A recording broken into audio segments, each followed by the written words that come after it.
Horror মুভির 30% মজা গল্পতে আর বাকি 70% মজা মুভিতে থাকা অরিজিনাল সাউন্ডে। আর আপনি অরিজিনাল সাউন্ড ছাড়া অন্য কারো এক্সপ্লেইন দেখেছেন মানে 70% মজাই মিস করেছেন।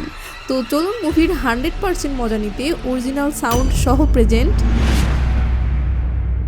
প্রথমেই বলি, এই মুভিটি সত্য ঘটনার উপর ভিত্তি করে বানানো। মুভির শেষে সেই মেয়েটার সাক্ষাৎকারও দেওয়া আছে। তো এই মুভির নায়িকা ইচা তার বিবাহিত জীবনে সুখী নেই। রোজ স্বামীর সাথে ঝগড়া হয়ে আর কয়েক মাস হচ্ছে তাদের মধ্যে কোনো শারীরিক সম্পর্ক হয়নি। আর ঠিক সেই সময়ই প্রতি রাতে ইচার স্বপ্নে এক রহস্যময় সুদর্শন পুরুষ আসতে শুরু করে ও রোজ রাতে তাকে শারীরিক সুখ দিতে থাকে। ইচা এটাকে জাস্ট একটা স্বপ্ন মনে করে ও তার যেহেতু ভালোই লাগে তাই প্রতি রাতে এই সুখ নিতে থাকে। কিন্তু সে ঘুণাক্ষরেও বুঝতে পারেনি প্রতিদিন রাতে যে তার বিছানায় আসে সে কোনো মানুষ নয়, সে হলো শয়তান জিন দাসিম। আর এর কাজই হচ্ছে স্বামী স্ত্রীর মাঝে সন্দেহ সৃষ্টি করে সংসার ধ্বংস করা। তো স্বপ্নের সেই সুখ ধীরে ধীরে ইচার বাস্তব জীবনকে ধ্বংস করে ফেলে। জিনের মায়াজালে ইচার পেটে জন্ম নেয় এক অস্তিত্বহীন সন্তান। গল্পের সবচেয়ে বড় ধাক্কাটা তখন লাগে যখন ইচাকে বাঁচানোর জন্য শুরু হয় এক্সরসিজম বা ভূত তাড়ানোর লড়াই। জিনটি তখন শয়তানি হাসি হেসে বলে, ওকে তোমরা আমার থেকে কিভাবে সরাবে? জিনের দুনিয়ায় ওর সাথে আমার বিয়ে হয়ে গেছে, ও এখন আমার স্ত্রী।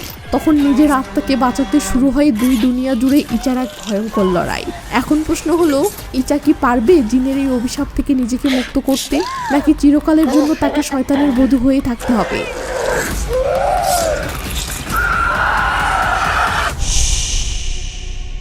হাই, আমি রোমানা।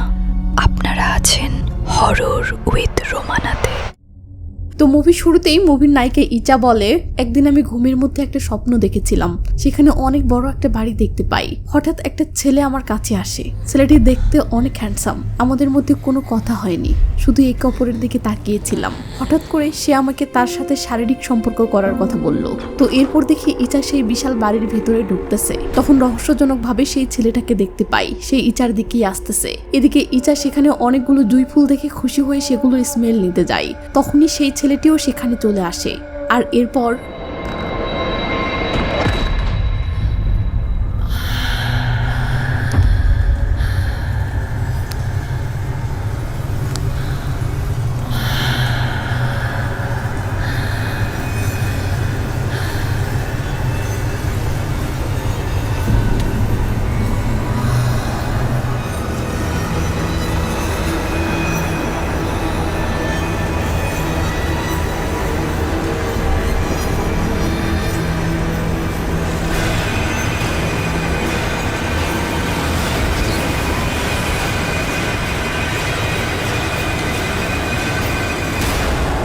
তো সত্যি সত্যি তার সাথে ইচার শারীরিক সম্পর্ক হয়ে যায়। আর হ্যাঁ, এটা কিন্তু স্বপ্নেই। তো ইচার আচরণ হাবভাব দেখে আমরা বুঝতে পারি ওই মুহূর্তটা ইচার অনেক ভালো লেগেছে। আর এটা ইচার ফেস দেখেই বোঝা যাচ্ছে। আসলে ইচার হাজবেন্ডের সাথে ইচার সম্পর্ক খুব একটা ভালো নেই, সারাক্ষণ ঝগড়া তর্ক লেগেই থাকে। আর তাই এমন রোমান্টিক মুহূর্তগুলো ইচা তার হাজবেন্ডের থেকে অনেক দিন হলো পায়নি। তো ইচার যেহেতু ভালোই লাগতেছে তাই সে নর্মাল ভাবেই নাই। আর হ্যাঁ, এমন স্বপ্নগুলো সে ঘুমালে প্রায়ই দেখে। তো ইচা ঘড়িতে দেখে তার হাজবেন্ড আসার সময় হয়েছে। হাজবেন্ড রাতের শিফটে কাজ করে, তাই প্রতিদিন মাঝরাতে বাসায় ফিরে। হ্যাঁ, এটাই তার হাজবেন্ড, নাম অ্যারিয়েল। আর এসেই দুজনের টুকটাক ঝগড়া শুরু। তো ইচা বলে, প্রতিদিনের মতো জ্যাকেট নিচে ফেলো না, ঠিক করে রেখে দাও। অ্যারিয়েলও ঠিক করেই রেখে দেয়, কিন্তু চুপি চুপি একটা কালো হাত জ্যাকেটটা নিচে ফেলে দেয়। অ্যারিয়েল কিন্তু ইচার কথা মতো ঠিক করেই রেখেছিল, বাট সেই কালো হাতটা ইচাকে সেটা ফেলে দেওয়া অবস্থায় দেখালো। মানে সে দুজনের মধ্যে দূরত্ব বাড়িয়ে দিচ্ছে। আর এই কালো হাতটা আর কেউ নয়, এটা সেই ছেলে যে ইচার স্বপ্নে আসেও শারীরিক সম্পর্ক করে। আর ওটা কোনো সাধারণ ছেলে নয়, ওটা হচ্ছে জিন দাসিম, যেটা ইচা এখনো জানে না। আর সে এমন এক শ্রেণীর শয়তান যার মূল কাজই হলো স্বামী স্ত্রীর মাঝে সন্দেহ ও ভুল বোঝাবুঝি তৈরি করে সংসার ভেঙে দেওয়া। তো ইচা অ্যারিয়েলের জন্য শুধু চা বানিয়ে আনে। অ্যারিয়েল বলে, আমার জন্য খাবার রান্না করনি? ইচা বলে, না, এত রাত অব্দি নষ্ট হয়ে যায়। অ্যারিয়েল বলে, তাহলে একটু ডিম দিয়ে নুডলস রান্না করে দিবে, মাঝে মাঝে হাজবেন্ডকে একটু ভালো মন্দ খাওয়ালেই তো পারো।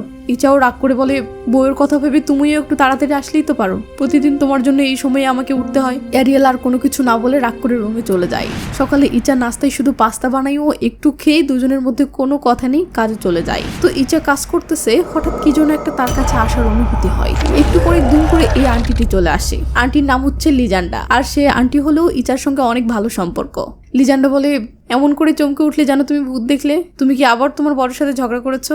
ইচা চুপ করে থাকে। লাঞ্চের টাইমে লিজান্ডা ও ইচা একসাথে লাঞ্চ করতে একটা জায়গায় বসে। এই সময় ইচা লিজান্ডাকে বলে, আমি আর পারছি না, বিয়ের 3 বছর হয়ে গেল, এখনো রোজ ঝগড়া, মনে হচ্ছে আমার আলাদা হয়ে যাওয়া উচিত। এটা শুনে লিজান্ডা বলে, ওই এসব তো মুখে বলা সহজ, যখনই তুমি ওই স্বপ্নটা দেখো তখনই তোমাদের দুজনের মধ্যে ঝগড়া হয়। ইচা বলে, তো আমি কি করব? যখন আমরা প্রেম করতাম তখনকার চেয়েও অনেক বদলে গেছে, আগের মতো রোমান্টিকও নেই, আমার জন্য সে কোনো কিছুই করে না। লিজান্ডা এসব শুনে বলে, বিয়ের পর সব মেয়ের সাথেই এমন হয়, বিয়ের পর যখন আমরা একসাথে থাকা শুরু করি তখন আমরা ভালো খারাপ দিকগুলো দেখতে পারি, তর্ক করা ঝগড়া করা খুব সাধারণ একটা ব্যাপার। আচ্ছা আমি যা করতে বলেছিলাম তা কি তুমি করেছো? ইসার ফেস দেখে বুঝতে পারে করেনি। লিজান্ডা বলে, শোনো, তুমি চাও প্রেম করা সময়ের মতোই ও তোমাকে আদর করুক, যত্ন করুক, কিন্তু তুমি এটা বলো, তখন তুমি যেমন সেজেগুজে থাকতে এখন কি তেমন সেজেগুজে থাকো? জানি থাকো না, তোমার মুখটা প্রতিদিন গোমরা হয়ে থাকে। আচ্ছা একটা প্রশ্ন করি, তুমি শেষ কবে তোমার স্বামীর সাথে শারীরিক সম্পর্ক করেছো? ইটা মনে করার চেষ্টা করতেছে। এটা দেখে লিজান্ডা বলে, আর মনে করতে হবে না, আরে দুজন দুজনকে কতটা ভালোবাসো এটাই তার একটা মাধ্যম। শোনো, আবারও বলতেছি, আজ কাজ শেষে বাড়ি যাও, গোসল করে সুন্দর করে সাজো আর তোমার স্বামীর সাথে রোমান্স করো। সিন কাট হয়ে রাতে আসলে দেখে লিজান্ডার কথাগুলো ইচা বুঝতে পেরেছে ও সে সেটাই করতেছে। সুন্দর একটা ড্রেস পরে সাজুগুজু করতেছে। এরপর অ্যারিয়েলের আসার সময় হলে গেটে গিয়ে অপেক্ষা করে। অ্যারিয়েল তো অবাক। এরপর জ্যাকেটটাও নিজের হাতে খুলে দেয়। অ্যারিয়েল তো ইচার দিকে মুগ্ধ হয়ে তাকিয়ে আছে। টেবিলে দেখে তার জন্য অনেকগুলো খাবারও রান্না করেছে। অ্যারিয়েল তো খুশি হয়ে বউয়ের দিকে তাকায়। তখন ইচাও মিষ্টি একটা হাসি দেয়। ব্যাস এমন হট লুক আর মিষ্টি হাসি দেখে মুহূর্তের মধ্যে অ্যারিয়েলের রোমাঞ্চ জেগে ওঠে। আর তারপর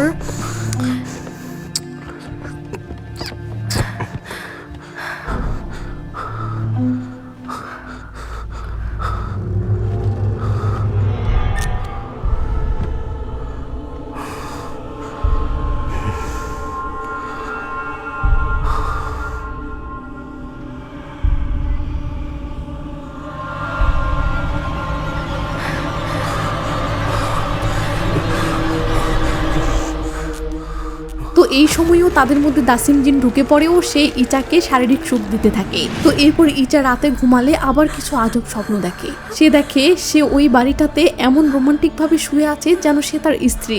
একটু পর ছেলেরূপী সেই দাসিম জিন সেখানে আসে ও একটি বেলি ফুল ইচার পেটে রেখে বলে, তুমি আমার থেকে কখনোই দূরে যেতে পারবে না, তুমি আমার বধূ।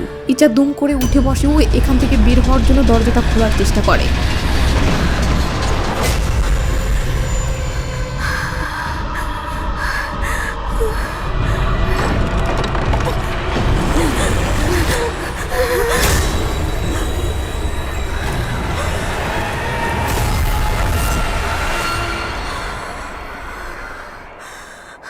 তো এই স্বপ্নটা দেখে ইচা এবার ভয় পেয়ে যায়। ইচা কাপড় চোপড় ঠিক করে নিয়ে পাশে তাকাতেই দেখে বিছানার উপরে সেই বেলি ফুলটা।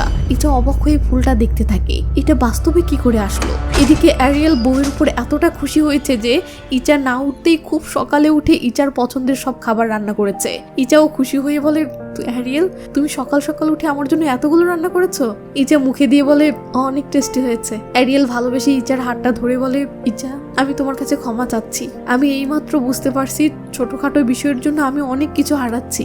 আমাদের মধ্যে অনেক দূরত্ব তৈরি হয়েছে, কিন্তু আর নয়, আমরা সবকিছু আবার প্রথম থেকে শুরু করব। চলো আজকে আমি তোমাকে অফিসেও ড্রপ করে দিয়ে আসবো। ইচা তো সেই খুশি হয়ে যায়। তো একটু পর ইচা উঠে আসলে হঠাৎই তাদের বিয়ের ফটোর ফ্রেমটা ভেঙে যায়। এটা দেখে ইচা অবাক হয়েও সে কিছু একটা আন্দাজ পায়, কিন্তু ইচা এসবের কিছুই কিন্তু অ্যারিয়েলকে জানে না। তো অ্যারিয়েল ইচাকে অফিসে ড্রপ করে দিতে আসে। অ্যারিয়েল বলে, অফিসে এসে আমি তোমাকে নিতেও আসবো। ইচা বলে, না আজকে আমি এমার সাথে দেখা করতে যাব। অ্যারিয়েল বলে, ঠিক আছে। এই বলে ইচা অ্যারিয়েলকে মিষ্টি করে বিদায় দেয়। তো ইচা ভিতরে এসে কাজ করতে করতে হঠাৎ সে বেলি ফুল দেখতে পায়। ইচা ভয়ে ভয়ে ফুলটা নিতে ধরলে দুম করে কে যেন সেটা নিয়ে নেয়। এরপর দেখি এটা তো সেই ছেলেটা, মানে জিন দাসিম। জিনটি ইচার দিকে ভয়ঙ্করভাবে এগিয়ে আসতেছে। ইচা সেখানকার দেয়ালে থাকা আয়নায় তাকালে জিনের আসল রূপ দেখতে পাই ও এটা দেখে ভয়ে একদম অস্থির হয়ে যায়। এদিকে আস্তে আস্তে জিনটি ইচার একদম কাছে চলে আসলে ভয়ে ইচা চিৎকার দিয়ে ওঠে। সেন চলে আসে ওয়াশরুমে। ইচা ভয়ের ঠেলায় দৌড়ে ওয়াশরুমে এসেছে এবং ইচার বমি বমি পাই। সে বেসিনে বমি করতেছে, তখন আমরা তার পিছনে জিনটিকে দেখতে পাই। ইচা দেখতে পায় না। একটু পরে লিজান্ডা দৌড়ে সেখানে আসে ও বলে, কি হয়েছে? ইচা চিৎকার শুনতে পেলাম। ইচা কোনো কিছু না বলেই চলে যায়। লিজান্ডা তখন বেসিনে তাকাতেই চমকে ওঠে। সেখানে দেখি অসংখ্য বড় বড় কৃমি। তো অফিস শেষে ইচা একটা রেস্তোরাঁয় এমার আসার অপেক্ষায় বসে আছে। তখন হঠাৎ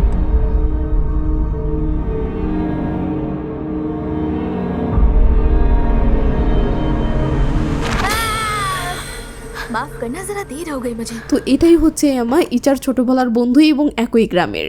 তো এই এমা আবার বিয়ে শাদিতে ভয় পায়, কারণ সে মনে করে বিয়ে মানে আলগা, ঝামেলা, ঝগড়া, টেনশন ইত্যাদি।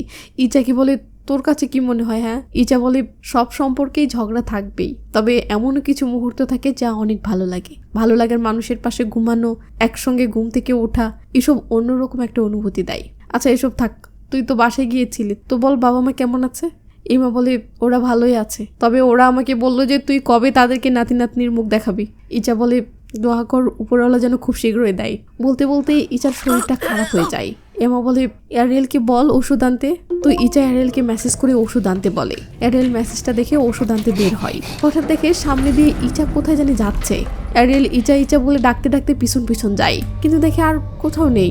হঠাৎ আবার ইচার চিৎকারের আওয়াজ শুনতে পায়। অ্যারিয়েল ইচার আওয়াজ ফলো করে যেতে থাকে।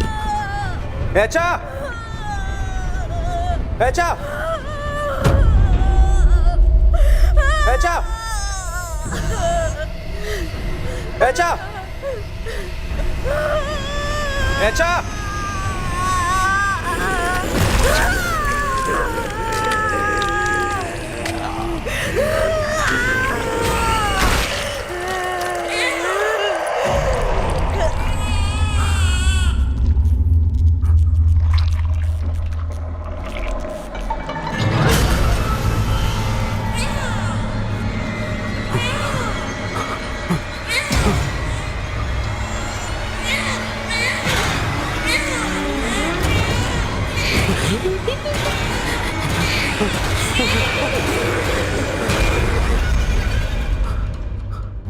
তো লোকটা বলে তুমি এমন ভয় পেয়েছো কেন? তখন দুজনেই সেখানে গেলে দেখে কই আর তো কিছুই নেই। এই লোকটি অ্যারিয়েলের খুব ভালো বন্ধু বলা যায়, দুজনে একই সাথে কাজ করে। চিন চলে আসে ইচার বাড়িতে। তো এই ঘটনার পর অ্যারিয়েল পুরো মেরে যায়। ইচাকে দেখতেই তার বারবার ওই ঘটনার কথা মনে হয়। পরের দিন সকালে অ্যারিয়েল ইচার পুরো শরীর মালিশ করার জন্য এক মহিলাকে নিয়ে আসে। ইচার ব্যাকপার্ট মালিশ করা শেষ, এবার সামনের পার্ট। মহিলাটি পেট মালিশ করতে গিয়ে হঠাৎ বলে ওঠে, আরে এই জন্যই তো তুমি নড়াচড়া করতে ব্যথা ব্যথা করছো, তুমি তো দেখি গর্ভবতী, তুমি মা হতে যাচ্ছ, আর 3 মাস হয়ে গেছে। গর্ভবতী হয়েছে এটা শুনে ইচা তো অনেক খুশি, বাট ইচা হঠাৎ প্রেগনেন্ট আবার 3 মাসও হচ্ছে, এটা কেন জানি এরিয়েলের বিশ্বাস হচ্ছে না। পরের দিন ইচা সেই খুশি হয়ে অফিসে আসেও এই খবরটা সবাইকে জানায়। সবাই তো সেই খুশি, বাট লিজান্ডা প্রেগনেন্টের খবরটা শুনে অবাক হয়। ইচা বাথরুমে এসে এই খুশির খবরটা বান্ধবী এমাকেও দেয়। লিজান্ডা ইচার পিছন পিছন বাথরুমে এসে বলে, ইচা কি হয়েছে? ইচা খুশি হয়ে বলে আমি মা হতে যাচ্ছি। লিজান্ডা অবাক হয়ে বলে কিন্তু কিভাবে? তুমি তো এই 2 দিন আগেই স্বামীর সাথে মেলামেশা করলে। দেখো তুমি আমার কথায় খারাপ কিছু মনে করো না। আমি শুনে অবাক হচ্ছি যে এটা কিভাবে সম্ভব। ইচা বলে কেন, তুমি আমার প্রেগনেন্ট শুনে কি খুশি হওনি? এই বলে ইচা ওখান থেকে চলে যায়। সিন অ্যারিয়েলের কাছে আসলে দেখি সে বন্ধুকে বলতেছে, আমার যতদূর মনে পড়তেছে ইচা আর আমার প্রায় 5-6 মাস হচ্ছে কোনো শারীরিক সম্পর্ক হয়নি, আমাদের শুধু ঝগড়া হয়েছে। তাই ইচা কোনোভাবেই 3 মাসের গর্ভবতী হতে পারে না। বন্ধু বলে তোমার কি ইচার উপর সন্দেহ হচ্ছে? সে কি তোমাকে ধোকা দিয়েছে? অ্যারিয়েল বলে আমি কনফার্ম না। তো রাতে অ্যারিয়েল ডিউটিতে আছে। হঠাৎ একটা গাড়ির হর্ন লাগাতার বাজতে থাকে। গাড়ির হর্ন একসময় থামতেই এক নবজাতক বাচ্চার কান্নার আওয়াজ পায়। এটা শুনে অ্যারিয়েল বাচ্চা কোথায় কান্না করতেছে খুঁজতে থাকে।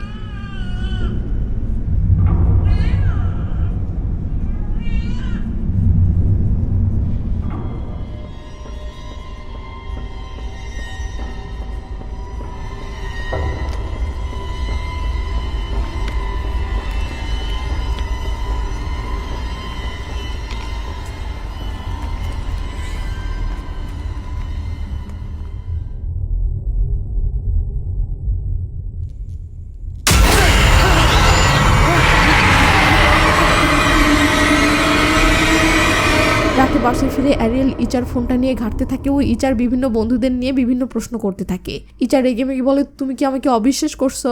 অ্যারিয়েল বলে তোমার কি এই ব্যাপারটা আজীব লাগতেছে না? কিভাবে তুমি 3 মাসের প্রেগনেন্ট হলে? ইচা রাগ করে বলে ঠিক আছে, তোমার যদি প্রমাণ লাগে তো কালকেই আমরা ডক্টরের কাছে যাব, তাহলেই সব প্রমাণ হয়ে যাবে। দিন তারা ডক্টরের কাছে গেলে তো অবাক। ডক্টর জানায় যে ইচা প্রেগনেন্ট নয়। এটা শুনে এরা তো চমকে যায়। ডক্টর বলে হয়তো তুমি তাড়াতাড়ি গর্ভবতী হতে চাচ্ছ, তাই এটা তোমার মস্তিষ্কে প্রভাব ফেলতেছে, তাই তোমার মনে হচ্ছে তুমি প্রেগনেন্ট, কিন্তু বাস্তবে তুমি প্রেগনেন্ট নও। অফিসে এসে ইচা লিজান্ডাকে বলে ডক্টর বলেছে আমি প্রেগনেন্ট নই, কিন্তু আমার পেটে কিছু তো একটা নড়াচড়া করতেছে, আমি গর্ভবতী নই, এটা বিশ্বাসই হচ্ছে না। ইচার এসব শুনে লিজান্ডা ইচাকে নিয়ে তার একজন পরিচিত কবিরাজের কাছে যাওয়ার সিদ্ধান্ত নেয়। এরপর সেদিনই অফিস শেষে লিজান্ডা লিজান্ডা ইচাকে কবিরাজের বাড়িতে নিয়ে আসে। লিজান্ডা কবিরাজকে সালাম দিলে কবিরাজও উত্তর দিতে দিতে ইচার দিকে তাকাতেই দেখে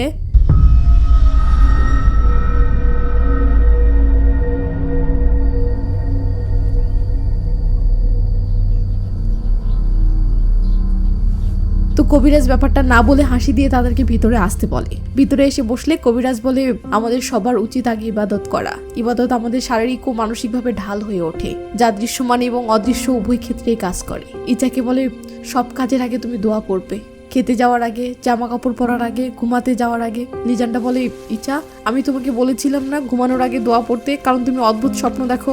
কবিরাজ বলে, কবে থেকে তুমি অদ্ভুত স্বপ্ন দেখো? ইচা বলে, আমার ঠিক মনে নেই, কিন্তু আমার বিয়ের পর থেকে এই স্বপ্নগুলো আসা শুরু করেছে। কবিরাজ বলে, শোনো, আল্লাহ জিনদের সৃষ্টি করেছেন, জিনদের মধ্যেও আমাদের মতোই কামনা বাসনা আছে। আমার কাছে এমনও কিছু মানুষ এসেছিল যারা বলেছিল জিনেরা নাকি তাদের পছন্দ করত। এরপর কবিরাজ ইচাকে এমনটা বোঝায় যে, তুমি বলছো তুমিও খারাপ স্বপ্ন দেখো, তার মানে এটাও হতে পারে তোমার পেটে জিনের।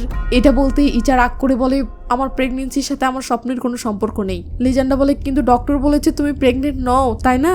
ইচা বলে, এটা আমার শরীর, শুধু আমি এটা অনুভব করতে পারি, আর আমার পেটে একটা বাচ্চা নড়াচড়া করছে। কবিরাজ বলে, ঠিক আছে, তোমার পেটে বাচ্চা থাকুক বা না থাকুক, আর আল্লাহ পাকি ভালো জানেন। ইচা রেগে মেগে বলে, আমার পেটে একটা বাচ্চা আছে, এটা অ্যারিয়েলও বিশ্বাস করে না, ডক্টরও তাই বলেছে, এখন আপনিও তাই বলতেছেন। লিজেন্ডার দিকে তাকিয়ে বলে, কেউই এটা বিশ্বাস করছে না। এই বলেই ইচা রাগ করে বেরিয়ে যায়। কি আর করার, লিজেন্ডা ইচাকে বাসায় পৌঁছে দেয়। এরপর বাসায় যাচ্ছে, হঠাৎ রাস্তায় একটা বিড়াল ছানা দেখতে পাই। বিড়াল ছানাটাকে সেখানেই একটা ভালো জায়গায় রেখে বাসায় যাবে, তাই আদর করে দিচ্ছে। এরপর চলে যাচ্ছে, ছানাটি তখন মিউ মিউ করে ডাকে। ঘুরে এসে দেখে কই। লিজেন্ডা বলে, কোথায় চলে গেলি তুই? মোবাইলটা বের করে ফ্ল্যাশ জ্বালিয়ে খুঁজতে থাকে।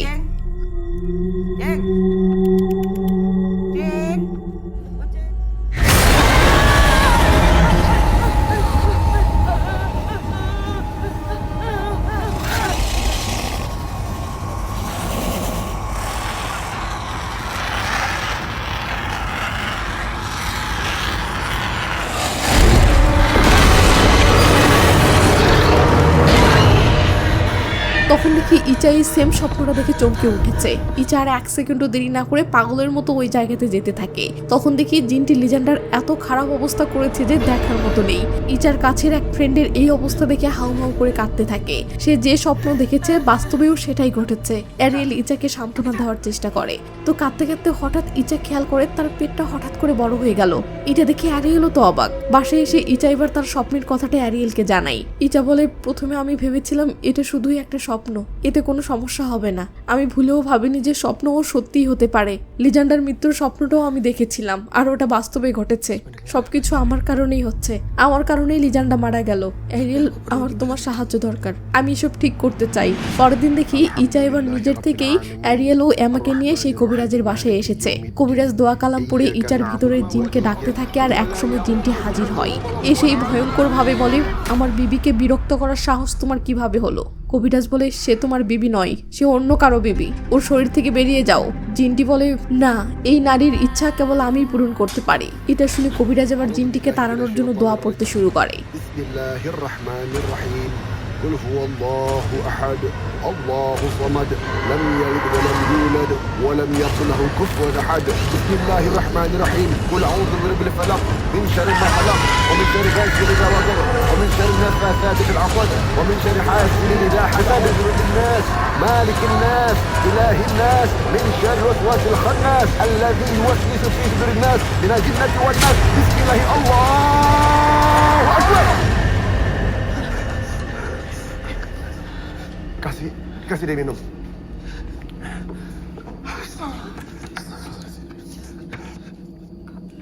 Astaghfirullahaladzim. তো কবিরাজ যাওয়ার সময় বলে, জিন দাসিমের বিবাহিত নারীদের খুব পছন্দ। ইচার ক্ষেত্রেও এটাই হয়েছে। যদি ওর মধ্যে আবার সেই লক্ষণগুলো দেখতে পাও তো আবার নিয়ে এসো। তো মাঝরাতে অ্যারিয়েলের ঘুম ভাঙলে দেখে ইচা ঘুম থেকে উঠে অদ্ভুতভাবে বসে আছে। অ্যারিয়েল তো ভেবেই নিয়েছে ইচা হয়তো আবার সেই স্বপ্ন দেখেছে। ইচা হেসে বলে, না, আর দেখিনি। এরপর ইচা অ্যারিয়েলের কাছে ক্ষমা চেয়ে বলে, অ্যারিয়েল, আমাকে ক্ষমা করে দিও। আমি বছরের পর বছর তোমাকে এই স্বপ্নের কথা বলিনি। আমি জানতাম না যে এই স্বপ্নটা আমাদের মধ্যে ঝগড়া সৃষ্টি করবে। অ্যারিয়েল বলে, ইচা, ক্ষমা চাইতে হবে না, এতে তোমার কোনো দোষ নেই, চলো আমরা আবার প্রথম থেকে শুরু করব। ইচা খুশি হয়ে বলে ঠিক আছে। এভাবেই এক এক করে 14 দিন কেটে যায়। এই 14 দিনে ইচা আর কোনো খারাপ স্বপ্ন দেখেনি। তারা দুজন খুব সুন্দরভাবে নর্মাল লাইফ কাটাচ্ছে। একদিন একটা রেস্তোরাঁয় বসে অ্যারিয়েল বলে, ইচা আমার প্রমোশন পাওয়ার একটা সুযোগ এসেছে। এটা শুনে ইচা খুশি হয়। অ্যারিয়েল বলে, কিন্তু আমাকে ট্রেনিং এর জন্য শহরের বাহিরে যেতে হবে 1 সপ্তাহের জন্য। ইচাকে 7 দিন একা থাকতে হবে, এটা ভেবে ইচার একটু ভয় লাগে। অ্যারিয়েলও ইচার মনের অবস্থা বুঝতে পেরে বলে, কিন্তু আমি তোমাকে ছেড়ে কোথাও যেতে চাই না, এই সময়ে আমাকে তোমার প্রয়োজন। ইচা যাওয়ার জন্য রিকোয়েস্ট করে বলে, তোমাকে যেতেই হবে। দেখো এখন তো আমি ঠিক আছি, আমি আর ওসব স্বপ্ন দেখি না। তো কবে সেটা? অ্যারিয়েল বলে, কালকে সকালেই যেতে হবে, না হলে অন্য কাউকে পাঠাবে। ইচা বলে, ঠিক আছে, আমি নিশ্চিত আমাদের এই সিদ্ধান্ত ভবিষ্যতের জন্য ভালো হবে। অ্যারিয়েল খুশি হয়ে বলে, আমি তোমাকে রোজ ভিডিও কল করব। সিন চলে আসে অ্যারিয়েল চলে যাওয়ার প্রথম রাতে। এই 7 দিন এমার এখানে থাকার কথা, কিন্তু রাত হয়ে গেছে, এমা এখনো আসেনি। ইচা এমাকে ফোন করলে এমা বলে, আমাকে মাফ করে দিস, আজ রাতে আমি আসতে পারবো না রে। আমার এক বন্ধু খুব অসুস্থ, তার জায়গায় আমাকে কাজ করতে হচ্ছে, আর অন্য কেউ যে কাজ করবে এমনও কেউ নেই। আমি কাল রাতে আসবো, প্রমিস।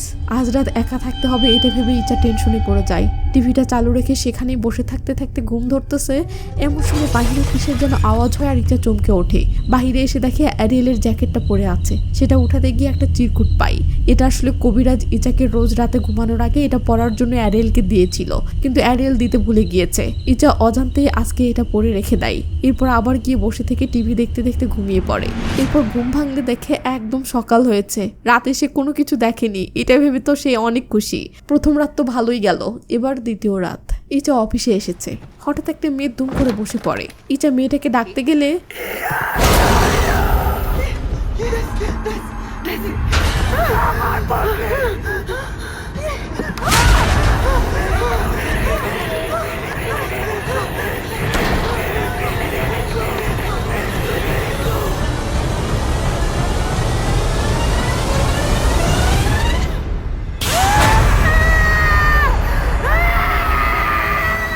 ইচার ঘুম ভাঙলে দেখি এমা ইচার জন্য পানি আনতেছে। তার মানে এতক্ষণ ইচা এটা স্বপ্ন দেখলো। এই গেল। ইচা কাঁদতে কাঁদতে বলে, আমি ভেবেছিলাম সব ঠিক হয়ে গেছে, বাট আবার শুরু হচ্ছে। এমা বলে, চিন্তা করিস না, কাল সকালে আমরা কবিরাজের কাছে যাব। ইচা বলে, কিন্তু জিনটি যদি আবার আসে, আর যদি তোর খারাপ কিছু হয়ে যায়? এমা বলে, কিন্তু ভয়ে বসে থাকলেও তো হবে না, আর যাই হোক আমি তোর সাথে থাকবো। আমি নিশ্চিত আজ রাতটা আমরা পার করতে পারবো। এমন সময় অ্যারিয়েল ফোন করে, মানে ইচা যে আবার স্বপ্ন দেখেছে এটা অ্যারিয়েলকে জানিয়েছে। অ্যারিয়েল বলে, ইচা আমি অফিস থেকে একটা গাড়ি ধার করেছি, আমি পৌঁছানো মাত্রই আমরা সোজা ওস্তাদের কাছে যাব। ফোনটা আমাকে দাও তো, আমি আমার সঙ্গে একটু কথা বলি। ইচা ফোনে আমাকে দিলে অ্যারিয়েল বলে, এমা ইচার খেয়াল রেখো, যাই হোক না কেন ওকে ঘুমাতে দিও না। গতবার ও যখন স্বপ্ন দেখেছিল তখন লিজান্ডা মারা গিয়েছিল। এমা বলে, আমি বুঝতে পেরেছি। রাত বাজে 12টা। ইচা যেন ঘুম না আসে, তাই এমা ইচার সাথে গল্প করতেছে, কারণ ইচা ঘুমালেই ইচার স্বপ্নে জিনটি চলে আসবে। তো গল্প করতে করতে আমরা দেখি ইচার ঘুমে চোখ ছোট হয়ে আসতেছে। এই ঘুমালো তখনই এমা দেখতে পাই ও ডাক দিয়ে বলে, ইচা ঘুমাস না প্লিজ। ইচা বলে, হ্যাঁ ঘুমাবো না। তো বল এরপর কি হলো? এমা আবার গল্প করতে থাকে। একটু পর দেখি ইচার আবার ঘুম পাচ্ছে। এমা দেখি বলে, ইচা প্লিজ ঘুমাস না। ইচা আবার বলে, বল। এমা আবার বলতে শুরু করে, আর এদিকে ইচা আর থাকতে না পেরে ঘুমিয়ে গেছে।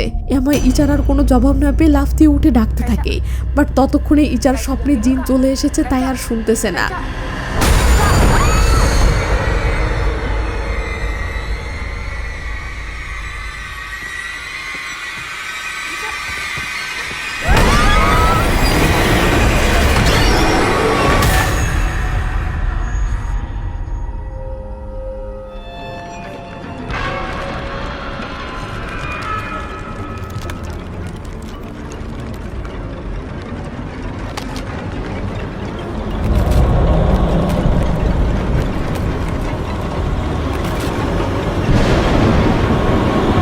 ইচার ঘুম ভাঙতেই সে লাফ দিয়ে ওঠে, বাট তার শরীরে সে কি যেন একটা অনুভব করে। পেটের দিকে তাকালে দেখে পেটটা আবার বড় হয়ে গেছে।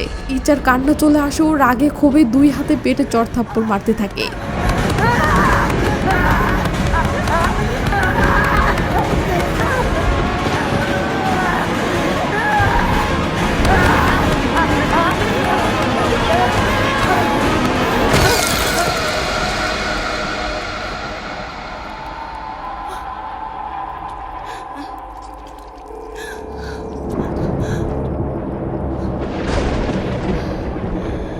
ইচা সেখানে একটা গুণা দেখতে পেয়ে সেটা হাতে নেয় ও সেটা নিয়ে নিচে নামতে থাকে।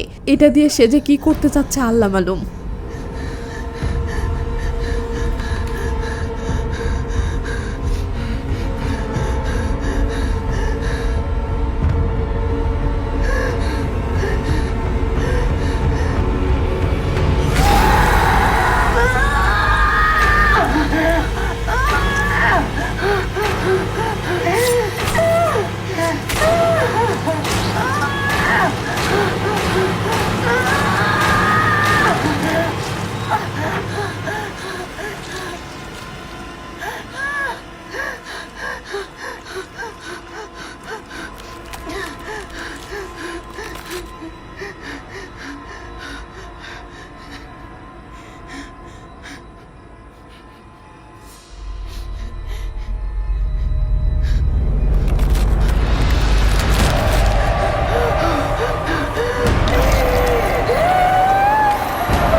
এদিকে সেই সময় অ্যারিয়েলও চলে এসেছে।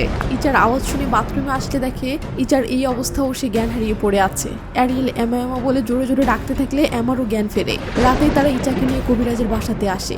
ইচার পেটটা এখন অস্বাভাবিকভাবে এত বড় হয়ে গেছে। সবাই টেনশনে আছে যে ইচাকে হয়তো আর ওই জিনের কাছে থেকে ফিরিয়ে আনা সম্ভব হবে না। তো কবিরাজ দোয়া কালাম পড়তে শুরু করে আর সিন ইচার আত্মার কাছে আসলে দেখি ইচার আত্মার জিন দাসিমের বাড়িতে আটকে পড়ে আছে। সে বেরোনোর পথ খুঁজতেছে বাট কিছুতেই পাচ্ছে না। তখনই ওই শয়তানটার সামনে আসে, ওই ইচাকে হাতে ধরে ইচার হাতে একটা আঘাত করে। সিন কবিরাজের বাসায় এসে দেখি ইচার বডিতে শয়তানটা চলে এসেছে।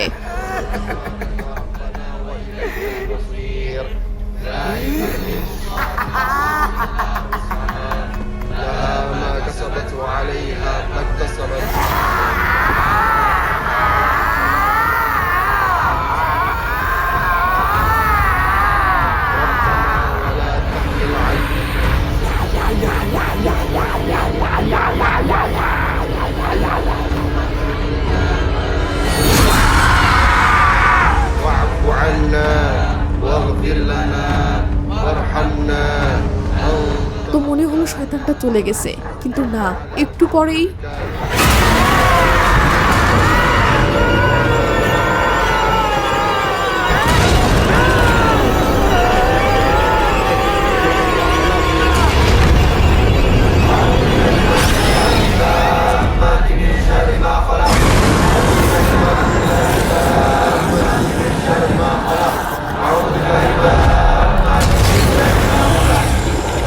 بكلمات الله التامة من شر ما خلق أعوذ بكلمات الله التامة من شر ما خلق أعوذ بكلمات الله التامة من شر ما خلق أعوذ بكلمات الله التامة من شر أعوذ بكلمات الله التامة من شر ما خلق أعوذ بكلمات الله التامة من شر ما خلق أعوذ بكلمات الله التامة من شر ما خلق أعوذ بكلمات الله التامة.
يا الله يا الله يا الله يا الله সিন চলে আসে কয়েক বছর পর। আমরা দেখি ইচার একটা ছেলে সন্তান হয়েছে। ছেলেটা বাড়ির সামনে বল দিয়ে খেলতেছে। হঠাৎ বলটা দূরে সরে গেলে একটা লোক বলটা ধরে ফেলে। ইচার ছেলে লোকটার হাত থেকে বলটা নিয়ে ধন্যবাদ জানাচ্ছে। এমন এসে ছেলেটাকে নিয়ে যেতে যেতে পিছন ফিরে লোকটাকে দেখতে থাকে, বাট চিনতে পারে না। তখন আমরা দেখি এটা ওই শয়তান দাসিম জিন। এই গেল, তার মানে সে এখনো ইচার পিছু ছাড়েনি। তো এই রহস্য দেখিয়ে মুভিটি এখানেই শেষ হয়ে যায়। তো এবার স্ক্রিনে চশমা পরা যে মেয়েটাকে দেখতে পাচ্ছেন, জিন দাসিমের এই ঘটনাটা এই মেয়েটার সাথে সত্যিই ঘটেছে, আর মেয়েটা সেটারই সাক্ষাৎকার দিচ্ছে, মানে এটা সত্য ঘটনা। তো এই মুভির শিক্ষামূলক ব্যাপার হচ্ছে আমাদের মনের দুর্বলতা এবং দূরত্বের সুযোগ নিয়ে অশুভ শক্তি জীবনে প্রবেশ করে সবকিছু তছনছ করে দিতে পারে। তাই সব মেয়েরা সাবধান। তো আমার এই চ্যানেলটা নতুন, তাই সাবস্ক্রাইব করে রাখেন কেমন, না হলে ভিডিও আপলোড করবো বাট আপনি মিস করবেন। তো ভালো থাকবেন, নিজের খেয়াল রাখবেন, টেক কেয়ার, বাই বাই।